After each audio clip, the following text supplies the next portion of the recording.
warming up is a very big component with your workout or your exercise routine. And we've been asked multiple times at CFFI, what's the proper or what's the most effective and efficient warm-up for someone with cystic fibrosis? Well, we know this is a multifactorial answer in a sense where everyone's going to be different, okay? So you have to take into consideration multiple variables from age, the diagnosis of CF, your lifestyle, you know, nutrition, hydration, sleep. So there's many variables, but here we like to kind of give a few kind of key points when we're talking about a warm-up, because a warm-up is very important on trying to prepare your body for the next level or kind of get you mentally prepared as well for what you're going to try and accomplish with exercise.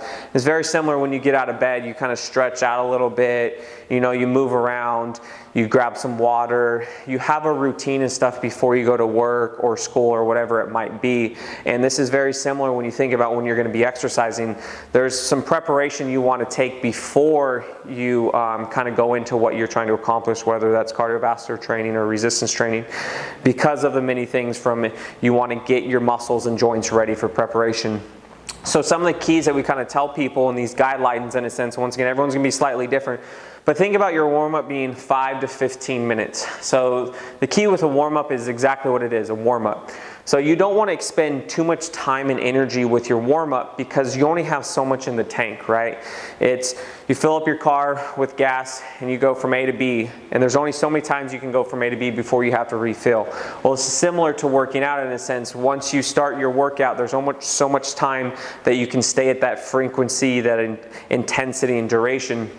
So you want to kind of put your warm-up 5 to 15 minutes in a sense, so you kind of warm the body up, get it ready, and then you move on. So you also don't want to spend too much time in a sense. From there, you want to think multi-joint and multi-directional in a sense. So when you're putting together a warm-up, you want to target every joint as best as you can.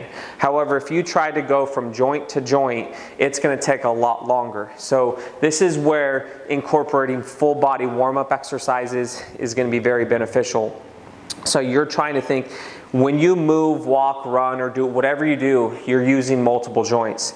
So your body already has this integration system kind of set up. So you want to kind of go with that flow and try and warm up everything, or trying to put together a progressive warm up where you're targeting every joint, because everything works together. And it may seem crazy, but if my elbow joint's not primed and ready to go, that's going to affect my shoulder joint, and it can affect my body on the other side. So if something is not warmed up properly in the context, in a general sense, that can change and alter something from a different position.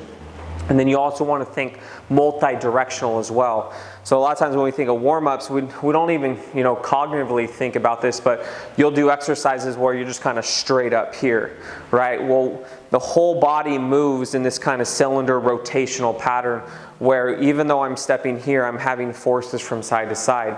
So when you're warming up, you want to think about multi-directional, since if I'm going to do forward lunges forward, then it'd be good to do them sideways, different sides, do them reverse, and add some rotation to them. And this is kind of gets all directions.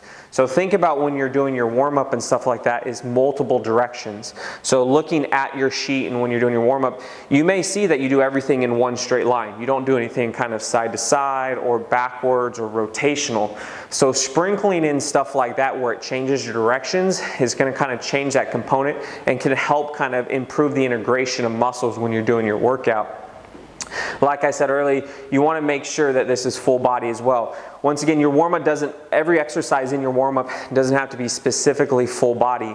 But at the tail end of your warm-up, when you're getting closer to, that 8, 9, 10, 15, closer to 15 minutes, you want to make sure that your exercises are integrating multiple joints. So that could be body weight lunges, side lunges, inchworms, anything that involves upper and lower half. Because you're on the tail end of your warm-up, so you want everything to kind of start flowing together. This is also, you have to think about this as a synchronization. This is a dance with your body. So if you're someone that works out in the morning, right? You wake up in the morning, you're a little bit stiff, you move around, you rotate, you do all these things, and then eventually you go to the gym or you're getting ready to work out at home. Well, you just slept for 5 to 8 hours. So your body is going to kind of form into an adaptive state of whatever that position is, whether it's on your side, your back, you're rolled around. So the system may not be flowing as well as it could. The timing of something, so something didn't show up in time and stuff. It's like going to a party. Your friend shows up late. Well, that could be your lower half and your upper half not kind of coordinating their movements together, and that can change how your body moves. It can increase your energy expenditure as well because the flow is just not there. So when you're thinking at the end of your warm-up, there should be some form of full body where you're integrating the upper and lower half. Now at the start of your program, we always recommend and we like starting from the ground, and by the time you get to that 15 minutes, you go to standing. And you can have an integration from ground to standing back and forth, which is great.